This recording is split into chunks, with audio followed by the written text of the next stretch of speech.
Topic बेटा हम आज जो स्टार्ट करने जा रहे हैं that is issuance of debentures in consideration of redemption point of view. हमने क्वेश्चन नंबर 1 में भी 2 में भी और 4 में भी डिबेंचर्स इशू किए। डिबेंचर इशू करने का मतलब है कि आपने लोगों से पैसे ले लेने हैं और डिबेंचर का डॉक्यूमेंट लोगों के हवाले कर लेना है। क्या होगा जी इस तरह से, जब आप डिबेंचर इशू करेंगे, जब आप डिबेंचर्स इशू करेंगे तो आपके पास पैसे आएंगे और डिबेंचर्स का डॉक्यूमेंट लोगों के पास चला जाएगा। डिबेंचर्स का डॉक्यूमेंट लोगों के पास चला जाएगा। जब डिबेंचर का डॉक्यूमेंट लोगों के पास चला जाएगा तो आपकी लायबिलिटी बन जाएगी। जब पैसे आपके पास आएंगे तो आपके बैंक अकाउंट में इजाफा हो जाएगा। अभी हमने जो तीनों क्वेश्चंस किए, तीनों में हमने जस्ट डिबेंचर्स को इशू किया। देखिए जब भी डिबेंचर इशू होते हैं ना, मतलब आप जब किसी से कर्ज लेने जाते हैं तो पहले उसे बताते हैं कि भाई मैं तुम्हें कर्ज वापस कब करूंगा। अगर आप किसी के पास कर्ज लेने जाएं और उसे कहें भी कर्ज दे दो, कोई शर्त ना बताएं मैं कब वापस करूंगा, देगा वो आपको कर्ज? कर्ज लेने का तरीका भी यही है, पहले आपने बताना भाई मुझे कर्ज दे दो, मैं तब वापस कर दूंगा, भाई इतने महीने बाद वापस कर दूंगा, इतने साल बाद वापस कर दूंगा, इतने दिन बाद वापस कर दूंगा। फिर कर्ज देने वाला कर्ज देने पर तैयार होता है।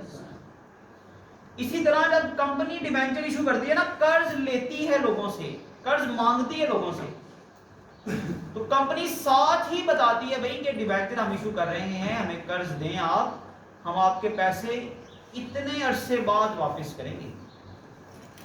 ना सिर्फ ये बल्कि ये भी कि हम कितने पैसे वापस करेंगे। बात फॉलो करनी है जरा ध्यान से। जब डिबेंचर इशू किए जाते हैं तो उनकी वापसी का भी साथ ही बताया जाता है। इशुएंस का मतलब है कर्ज लेना, रिडेम्पशन का मतलब है कर्ज की वापसी। रिडेम्पशन वापस करना, डिबेंचर के पैसे लोगों को वापस करना। ये पॉइंट आप समझिएगा ध्यान से। जब डिबेंचर इशू करने हैं साथ ही रिडेम्पशन बतानी है, वापसी भी बतानी है कि भाई वापस हम इस तारीख को करेंगे और इतने पैसे वापस करेंगे और ले इतने रहे हैं आपसे, वापस इतने करेंगे। बेटा इशुएंस ऑफ डिबेंचर्स के बारे में हमने पढ़ा कि डिबेंचर्स जो हैं वो तीन तरह से इशू होते हैं। Issued at par, issued at premium, issued at discount. Debenture par पर इशू हो जाते हैं, प्रीमियम पर इशू हो जाते हैं, डिस्काउंट पर इशू हो जाते हैं। इशू होने का मतलब है लोगों से पैसे आप जितने डिबेंचर्स के ऊपर लिखे हैं उतने ले सकते हैं, प्रीमियम उससे ज्यादा ले सकते हैं, डिस्काउंट उससे कम ले सकते हैं। जब आपकी रिप्यूट अच्छी है, डिमांड ज्यादा है डिबेंचर्स की, तो ज्यादा कीमत लोगों से लेने से प्रीमियम कहा जाएगा। जब कंपनी की रिप्यूट अच्छी नहीं है या डिबेंचर सेल नहीं हो रहे तो कंपनी इस पर डिस्काउंट दे देती है। इसी तरह जिस तरह डिबेंचर पार पर इशू होते हैं, प्रीमियम पर इशू होते हैं और डिस्काउंट पर इशू होते हैं, डिबेंचर की वापसी भी तय करना पड़ती है कि क्या डिबेंचर्स की वापसी पार पर होगी, क्या हम डिबेंचर के पैसे प्रीमियम पर वापस करेंगे या डिबेंचर के पैसे हम डिस्काउंट पर वापस करेंगे। बेटा कर्ज की वापसी ना डिस्काउंट पर नहीं हो सकती। कर्ज की वापसी ये ऐसे ही है जैसे आप किसी के पास जाएं, उसे कहो जी मुझे 100 रुपये दे दो, मैं आपको वापस 90 रुपये करूंगा, देगा वो आपको? कभी भी नहीं देगा, कभी भी नहीं देगा। डिस्काउंट पर डिबेंचर वापस नहीं करेगा। हाँ इतना ये मुमकिन है ना कि आप किसी के पास जाए, उसे कहो भाई 100 रुपये का कर्ज मुझे दे दो, मैं 100 ही वापस कर दूंगा, फिर भी बात समझ में आती है। या आप किसी के पास जाए, उसे कहो मुझे 100 दे दो, मैं आपको प्रीमियम के साथ 110 रुपए वापस करूंगा, ये भी बात समझ में आती है कि लोगों को लालच देनी है। लोग डिबेंचर नहीं खरीद रहे, आप उन्हें लालच दे रहे भाई हम आपको प्रीमियम पर पैसे वापस कर देंगे। तो बात ये समझ आई कि जिस तरह डिबेंचर पार पर इशू होते हैं, प्रीमियम पर इशू होते हैं, डिस्काउंट पर इशू होते हैं, इसी तरह डिबेंचर्स पार पर वापस भी होते हैं, प्रीमियम पर भी वापस, डिस्काउंट पर वापस नहीं हो सकते। एक कंपनी 100 वाला डिबेंचर 100 में इशू कर सकती है, 100 वाला डिबेंचर 110 में इशू कर सकती है, 100 वाला डिबेंचर 90 में इशू कर सकती है। इसी तरह 100 वाला डिबेंचर 100 का वापस हो सकता है, 100 वाला डिबेंचर 110 का वापस हो सकता है। अगर इस तरह हम देखें फॉर एग्जांपल, तो टोटल कितने केसेस बनते हैं? फॉर एग्जांपल एक कंपनी है, उसने 100 का डिबेंचर इशू किया और वापस कितना करना है? 100। ये भी मुमकिन है। एक कंपनी हो, उसने प्रीमियम पर डिबेंचर इशू किए हो, वापस कितने करने हैं? 100। ये भी मुमकिन है कंपनी ने 90 रुपए लोगों से लिए और वापस कितने करने हैं? पार वैल्यू पे वापस करने हैं। तो ये 3 केसेस हो गए। इसी तरह हो सकता है कंपनी ने पार पर डिबेंचर इशू करने हो, वापस किस पे कर रहे हैं? प्रीमियम। प्रीमियम पर डिबेंचर इशू करने हो, प्रीमियम पे, डिस्काउंट पर डिबेंचर इशू करने हो, प्रीमियम पे रिडेम्पशन। टोटल 6 केसेस हो गए ना। 3 में वापसी पार पर हो रही है और 3 में वापसी मैंने बताया डिस्काउंट पर डिबेंचर वापस नहीं होता। यहाँ डिबेंचर पार पर वापस होते हैं, यहाँ डिबेंचर प्रीमियम पर वापस होते हैं। 2 ही ऑप्शन, यहाँ पार पर या इशू करने के लिए 3 ऑप्शन। टोटल बेटा ये 5 केसेस बन गए। 1 2 3 6 सॉरी 4 5 और 6 केसेस। बेटा इन 6 केसेस में से जो केस नंबर 5 है ना, सॉरी 6 है, ये पॉसिबल नहीं है। ये वाला केस मुमकिन नहीं है। क्यों नहीं, मैं बताता हूँ उसके बाद। टोटल बनते हैं 5 केसेस, 5 डिफरेंट डिबेंचर इशुएंस के केसेस बन सकते हैं। कंपनी टू कंपनी वेरी करता है। मैं इसको जरा सिंपल वे में लिख दूं, जरा इसको जरा सिंपल वे में मैं लिख देता हूं। अभी जरा ये लग रहा है जरा इकट्ठा हो गया ना सब कुछ। देखिए जी, टोटल 6 केसेस है, लेकिन मैंने बताया पॉसिबल 5 केसेस हैं। फॉर एग्जांपल ये कंपनी है वो डिबेंचर पार पर इशू कर रही है, एक कंपनी है वो डिबेंचर प्रीमियम पर इशू कर रही है, एक कंपनी है वो डिबेंचर डिस्काउंट पर इशू कर रही है। ठीक हो गया? और ये कंपनियां, तीनों कंपनियां डिबेंचर पार पर वापस करती हैं। या एक कंपनी है उसके पास 3 ऑप्शन है ये वाली कि डिबेंचर पार पर इशू किए जाएं, पार पर वापस किए जाएं, प्रीमियम पर इशू किए जाएं, प्रीमियम पार पर वापस किए जाएं, डिस्काउंट पर इशू किए जाएं और पार पर वापस किए जाएं। एक तो वापसी पार पर होती है, एक वापसी होती है जी प्रीमियम पर। तो जो डिबेंचर प्रीमियम पर वापस होते हैं उनके लिए भी अगर आपने इशू करना है, उनके लिए भी इशू करना है, तो आपके पास अगर आपने प्रीमियम पर डिबेंचर वापस करने हैं तो उसके लिए भी आपके पास 3 ही पॉसिबल केसेस हैं कि पार पर डिबेंचर इशू हो, प्रीमियम पर वापस हो जाएं, प्रीमियम पर इशू हो, प्रीमियम पर वापस हो जाएं, डिस्काउंट पर इशू हो और प्रीमियम पर वापस हो जाए। देखिए बेटा जरा बात समझिएगा, ये टोटल 6 केसेस नजर आ रहे हैं, लेकिन एक्चुअली 5 केसेस होते हैं। डिबेंचर पार पर इशू हो, पार पर वापस हो, प्रीमियम पर इशू और पार पर वापस हो, डिस्काउंट पर इशू और पार पर वापस हो, पार पर इशू और प्रीमियम पर वापस हो। बेटा ये जो प्रीमियम पर इशू होना और प्रीमियम पर वापस होना, ये वाला केस एग्जिस्ट नहीं करता। क्यों नहीं करता ये भी समझेगा। देखिए डिबेंचर प्रीमियम पर कब इशू होते हैं? जब कंपनी की रिप्यूट अच्छी होती है, डिबेंचर्स की डिमांड बड़ी होती है, कंपनी मौके से फायदा उठाती है, डिबेंचर की कीमत बढ़ा देती है। डिस्काउंट पर कब इशू होते हैं? जब कंपनी की रिप्यूट अच्छी, जब डिमांड ज्यादा ना हो, रिप्यूट को छोड़े, जरा कंपनी के डिबेंचर्स की डिमांड ज्यादा नहीं है, बेचने हैं आपने किसी तरह, तो डिस्काउंट ऑफर कर देते हैं आप। यहां पर आए डिबेंचर्स की पार पर वापसी कब होती है? आप किसी को लालच कब देते हैं? मैं आपको 110 वापस करूंगा, 100 दे दे, मैं 110 वापस करूंगा। जब डिमांड ना हो, डिबेंचर ना सेल हो रहे हो, तो आप उसको प्रीमियम की लालच देते हैं लोगों को कि भाई हम आपको प्रीमियम पर वापस करेंगे। लालच है ना लोगों को देना, भाई आप 100 दे दें, हम आपको 110 वापस करेंगे। अच्छा ये वाली सिचुएशन देखिए, इसमें क्या हो रहा है? प्रीमियम पर इशू कब होते हैं? डिमांड ज्यादा हो, और प्रीमियम पर वापस कब होते हैं? जब कम, जब डिमांड ना हो। दोनों सिचुएशन एट अ टाइम लाई नहीं करेंगे। एग्जिस्ट नहीं कर सकती। भाई प्रीमियम पर इशू होना जब होता है तब प्रीमियम पर वापस नहीं होंगे। प्रीमियम पर इशू तो तब होता है जब कंपनी के डिबेंचर्स की डिमांड बड़ी होती है। आप डिबेंचर बेचने जाते हैं, हर कोई खरीदना चाहता है, तो आप क्या करते हैं, प्रीमियम उस पर लगा देते हैं। और अगर प्रीमियम पर वापस हम करें तो ये तो तब करते हैं प्रीमियम पर वापस जब डिबेंचर सेल ना हो रहे हो, जब डिमांड ना हो तो आप प्रीमियम ऑफर कर देते हैं। तो इसका मतलब एक ही सिचुएशन में क्या है, डिमांड ज्यादा है और उसी सिचुएशन में डिमांड कम है, ऐसा मुमकिन नहीं हो सकता। तो केस नंबर 5 एग्जिस्ट नहीं है। हाँ ये देखिए, आप डिस्काउंट पर डिबेंचर इशू करें, आप नहीं बिक रहे, डिबेंचर सेल नहीं हो रहे, आपने डिस्काउंट दे दी, क्या दे दी, डिस्काउंट दे दी, साथ ही ये भी ऑफर कर दी प्रीमियम पर वापस करेंगे, डबल फायदा दे दिया लोगों को कि भाई अभी 90 रुपए दे दें, अभी आप 90 रुपए दे दें, हम आपको 110 वापस करेंगे।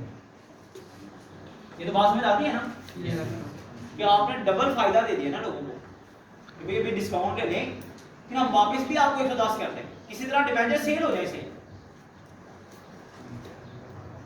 तो ये टोटल 5 केसेस है, टोटल 5 केसेस है जिनमें डिबेंचर इशू किए जा सकते हैं। टोटल 5 केसेस हैं जिसमें डिबेंचर इशू किए जा सकते हैं। वो 5 केसेस मैंने आपके सामने लिखे हैं। डिबेंचर बेटा जब भी इशू होते हैं ना, वापसी को मद्देनजर रखकर होते हैं। कर्ज का असूल है, जब भी लेना है वापसी का पहले बताना है, वापसी का पहले बताएंगे तो कर्ज मिलेगा, वरना कर्ज नहीं मिलेगा। तो जो ऊपर मैंने टॉपिक आपके सामने लिखा है वो क्या लिखा हुआ है, issuance of debentures in consideration of redemption, मद्देनजर रखें किसको, वापसी को। तो जब भी आप डिबेंचर इशू करें आपको वापसी का पता होना चाहिए। पहली सिचुएशन में वापसी किस पर है, और दूसरी सिचुएशन में वापसी किस पर है, पार पर, वापसी की बात कर रहा हूं। तीसरी सिचुएशन में वापसी किस पर है, पार पर। चौथी सिचुएशन में वापसी किस पर है, प्रीमियम पर। पांचवी कंडीशन में वापसी किस पर है, प्रीमियम पर। issuance of debentures in consideration of redemption, issuance of debentures in consideration of redemption, debenture की इश्यूएंस, ये जो मैंने टॉपिक खत्म करना है उसके साथ ही कॉन्सेप्ट क्लियर हो जाए, फिर क्वेश्चन आपने खुद करना है एक तरह से, उनका ध्यान नहीं ना, बाद में इंतजार ना कीजिएगा कि बाद में समझ आए। डिबेंचर इशू हो रहे हैं वापसी को मद्देनजर रखते हुए। तो वापसी मैंने बताया दो तरह से होती है, या पार पर या प्रीमियम। अगर वापसी दो तरह से होती है, इश्यूएंस तो 3 तरह से होती है ना। तो अगर इनका कॉम्बिनेशन बनाया जाए तो टोटल 5 केसेस बनते हैं। हमने क्वेश्चन नंबर 1 में, 2 में और 4 में डिबेंचर इशू किए, वापसी को मद्देनजर नहीं रखा क्योंकि बताया नहीं हुआ था क्वेश्चन में। अब जब हम क्वेश्चन नंबर 5 और 6 करेंगे ना तो उसमें वो डिबेंचर इशू करता है, साथ ही बताता है कि वापसी इस रेट पर होनी है।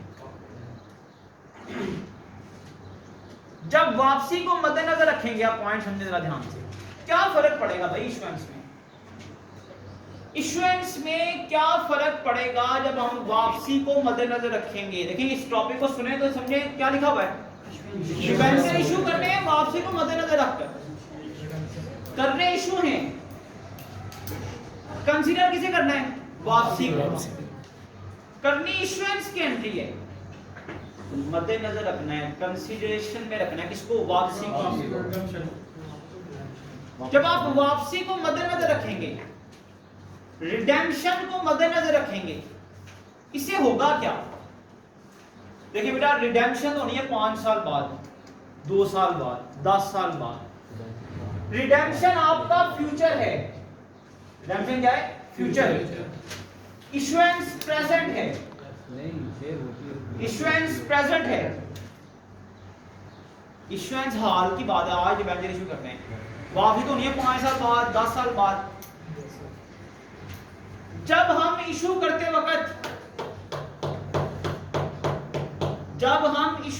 वक्त, किसको जहन में रखेंगे, फ्यूचर को, रिडेम्पशन।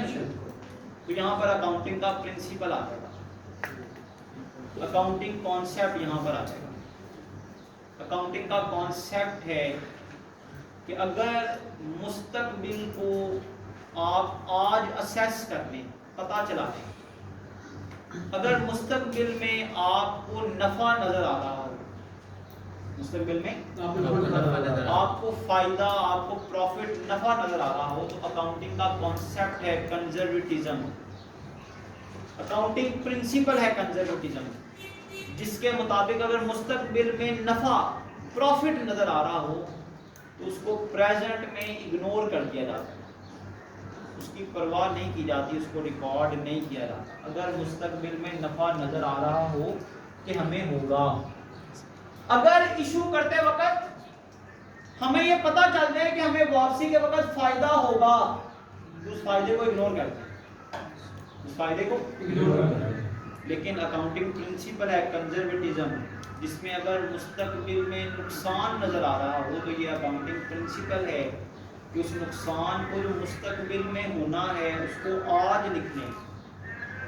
आज मतलब इशुएंस की एंट्री के अंदर लिख लें। अब आपने इन 5 केसेस में देखना है कि मुस्तकबिल में नफा हो रहा है या मुस्तकबिल में नुकसान हो रहा है। जिन केसेस में, इन 5 में से जिन केसेस में मुस्तकबिल में नफा हो रहा हो उसे इग्नोर कर देना है, और इन 5 केसेस में से जिस केस में मुस्तकबिल में नुकसान नजर आएगा उस नुकसान को आज लिखना है इशुएंस की एंट्री के अंदर। That is conservatism principle. अब ये कोई पूछे भी आप किसने बताई ये चीजें, इसका ये अकाउंटिंग कॉन्सेप्ट्स हैं। जब आप रिडेम्पशन को मद्देनजर रखेंगे, क्वेश्चन में नहीं लिखा हुआ नहीं, बात इसकी इनकी ठीक है। रिडेम्पशन को जब मद्देनजर रखेंगे तो ये अकाउंटिंग समझाने वाला आपको समझा रहा है कि ये आपने क्या करना है, कंजर्वेटिज्म प्रिंसिपल को मद्देनजर रखना है। क्योंकि क्वेश्चन में लिखा हुआ है issuance of debentures, debenture issue करें रिडेम्पशन को मद्देनजर रखते हुए। तो जब आप वापसी को मद्देनजर रखेंगे, वापसी तो 5 साल बाद होनी है, तो जिन सूरतों में, जिन केसेस में वापसी के वक्त नुकसान होगा, जिन केसेस में वापसी के वक्त नुकसान होगा, उस नुकसान को इशुएंस की एंट्री के अंदर लिखना है। इसका मतलब है अब हमने करनी इशुएंस की एंट्री है। इशुएंस की एंट्री के अंदर कुछ थोड़ा बहुत चेंज आएगा। चेंज किस चीज का आएगा? वो जो नुकसान हो रहा होगा ना वापसी का, वो इशुएंस की एंट्री के अंदर एडजस्ट कर लेना किसी तरह से, वो इशुएंस की एंट्री के अंदर ही एडजस्ट कर लेना किसी तरह से। अच्छा मेरी बात आप सुनने ज़्यादा ध्यान से। नुकसान कब होता है भाई? नफा को तो इग्नोर कर देना ना, जिन केसेस में फायदा होगा तो उसको तो इग्नोर कर देना है, उसमें तो इशुएंस की एंट्री सिंपल हो जानी है। जैसे क्वेश्चन नंबर 1 में इशुएंस की एंट्री आपने की थी, जिनमें लॉसेस होंगे वो लॉसेस वाले केसेस कौन से हैं? तो बात याद रखें बेटा, लॉस हमेशा तब होता है जब आपको ओरिजिनल अमाउंट से ज्यादा अमाउंट वापस करनी पड़े। लॉस हमेशा कब होता है? जब आपको ओरिजिनल अमाउंट से ज्यादा अमाउंट वापस करनी पड़ेगी। जब आपको पार वैल्यू से ज्यादा कीमत वापस करनी पड़ेगी तब नुकसान होगा। इसका मतलब है लॉस इन तीनों केसेस में नहीं है। लॉस सिर्फ तब है जब डिबेंचर प्रीमियम पर वापस होने हैं। प्रीमियम पर वापसी का मतलब है ओरिजिनल अमाउंट से ज्यादा, पार से ज्यादा जब वापस करना है तब नुकसान होना है। तो पहले तीनों केसेस में कोई नुकसान नहीं है, पहले तीनों केसेस में कोई नुकसान नहीं है। नुकसान कहां पर है? इन दोनों केसेस। नुकसान कहां है? इन दोनों केसेस। क्वेश्चन नंबर 6 के पहले तीनों केसेस मैंने आपके सामने लिखे हैं। केस नंबर 4 और 5 है वो हम इंशाल्लाह कल डिस्कस करेंगे। केस नंबर 1, 2 और 3 A, B और C तीनों में देखें रिडीमेबल एट पार लिखा हुआ है। क्या लिखा हुआ है? Redeemable at par. मैंने बेटा बताया था जब भी रिडम्पशन एट पार होगी, जब भी रिडम्पशन एट, तो इसका मतलब ये होगा फ्यूचर में कोई लॉस नहीं है। पार का मतलब जो ऊपर लिखा है वही वापस कर रहा है। तो कोई लॉस जब फ्यूचर में नहीं होगा, फ्यूचर के प्रॉफिट को तो वैसे इग्नोर कर देना ना। फ्यूचर के में जब लॉस नहीं होगा तो इसका मतलब है इशुएंस की एंट्री में कोई चेंज नहीं होगा। हमने सिंपली इशुएंस की एंट्री पास करनी है जो लिखी हुई है। क्या क्या लिखा हुआ है? इशूड एट पार 90,000 रुपीस के डिबेंचर हैं। बेटा ये बड़ा इंपॉर्टेंट है, मैंने कल भी बताया था कि आप डिबेंचर इशू करते वक्त देखें कि रकम लिखी हुई है या डिबेंचर की तादाद लिखी हुई है। ये 90,000 रुपए लिखा हुआ है। क्वेश्चन नंबर 5 में अगर आप देखें तो 5,000 डिबेंचर लिखा हुआ है, रुपीस नहीं लिखा हुआ। वहां 100 से मल्टीप्लाई करेंगे तो डिबेंचर की वैल्यू आएगी 5 लाख। यहाँ पर 90,000 रुपए के डिबेंचर का बेटा मतलब ये है, अगर एक डिबेंचर 100 का है तो इसका मतलब है 900 डिबेंचर्स। डिबेंचर्स की तादाद है 900। 900 इसका मतलब है डिबेंचर इशू किए जा रहे हैं at par. Redemption at par है तो इशुएंस की एंट्री में कोई चेंज नहीं होगा। सिंपल इशुएंस की एंट्री होनी है, जैसे क्वेश्चन नंबर 1 में हुई थी या 2 में की थी आपने। जब डिबेंचर बेटा पार वैल्यू पर इशू होते हैं तो एंट्री क्या होती है? बैंक अकाउंट में पैसे आते हैं कि आपके पास 900 डिबेंचर्स के कितने पैसे आएंगे? 900 डिबेंचर के 100 के हिसाब से 90,000 रुपीस आएंगे एट पार पर 90,000 रुपीस आएंगे बेटा। तो एंट्री होगी bank account debit 9% debenture account debit. कितनी अमाउंट से? 90,000। तो 90,000 से डिबेंचर्स क्या हो जाएंगे? 90,000 से डिबेंचर्स क्या हो जाएंगे?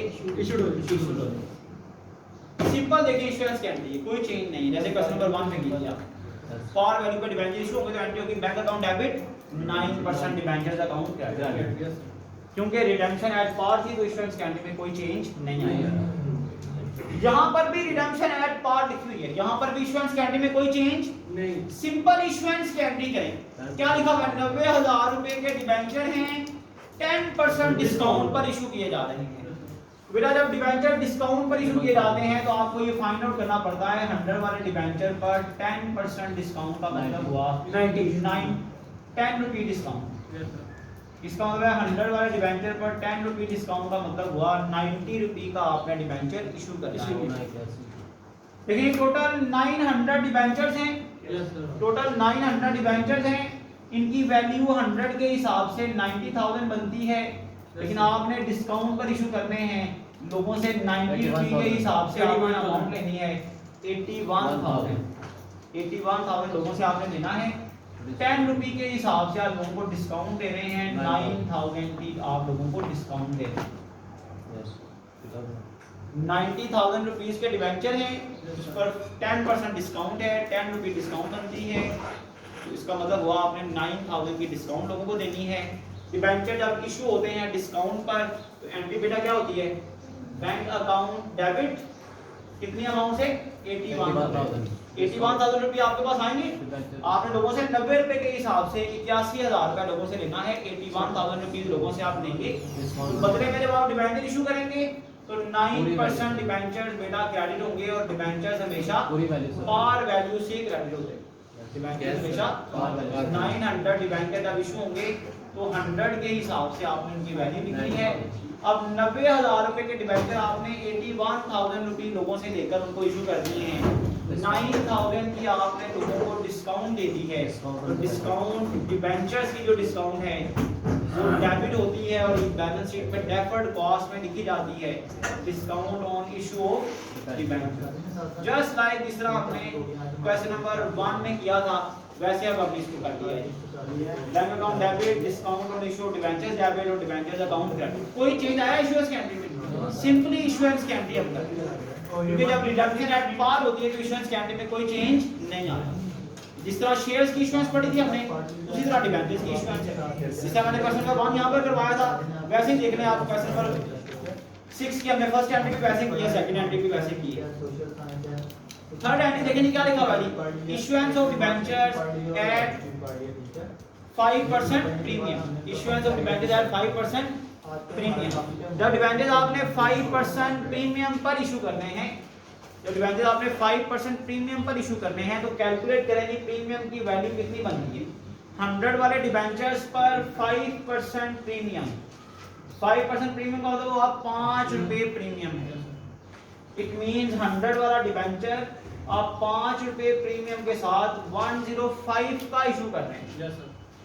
जब डिबेंचर 105 का बेटा इशू होगा तो इसका मतलब हुआ 900 डिबेंचर्स के आप 105 के हिसाब से 94,500 रुपी लोगों से रिसीव करेंगे। 900 डिबेंचर आपने 105 के हिसाब से 94,500 रुपी लोगों से रिसीव करने हैं। अब 94,500 में से अगर आप देखें तो 900 डिबेंचर्स की पार वैल्यू 100 के हिसाब से वो बनती है 90,000। इजाफी कितने पैसे आप लोगों से ले रहे हैं? 5 के हिसाब से लोगों से पैसे आप इजाफी ले रहे हैं, दैट इज कॉल्ड प्रीमियम। तो ये फर्स्ट एंट्री क्या होगी जी? फर्स्ट एंट्री क्या होगी जी? बैंक अकाउंट में अमाउंट आएगी। Yes sir. जब बैंक अकाउंट में अमाउंट आएगी कितनी अमाउंट आएगी? 94,500। प्रीमियम पर डिबेंचर इशू हो रहा है ना, Yes, sir. तो 105 के हिसाब से अमाउंट आएगी 94,500। जब 94,500 रुपये आपके पास आएगा तो बैंक अकाउंट में 94,500 क्या हो जाएगा? क्रेडिट हो जाएगा। क्रेडिट क्या होगा बेटा? डिबेंचर अकाउंट क्रेडिट हो जाएगा। कितना डिबेंचर इशू कर रहे हैं? 900। हमेशा पार वैल्यू के साथ, तो ये 90,000 से क्रेडिट होगा। अब 90,000 के डिबेंचर आपने दिए हैं, लोगों से लिए 94,500 हैं। एडिशनल कितने लोगों से दिया आपने? 4,500।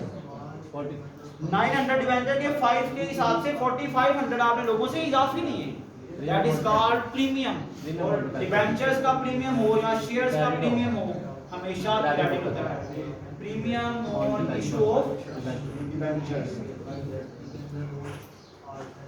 अब देखें इन तीनों एंट्रीज में क्योंकि डिबेंचर्स पार पर रिडीम हो रहे थे तो इश्यूएंस की एंट्री में कोई चेंज नहीं आया। इसी तरह सेम अब आपने क्वेश्चन नंबर 5 की पहली तीनों एंट्रीज करके आनी है। एंट्री नंबर 4 और 5 जिसमें रिडेम्पशन एट प्रीमियम होगा वो इंशाल्लाह हम कल के लेक्चर में डिस्कस करेंगे।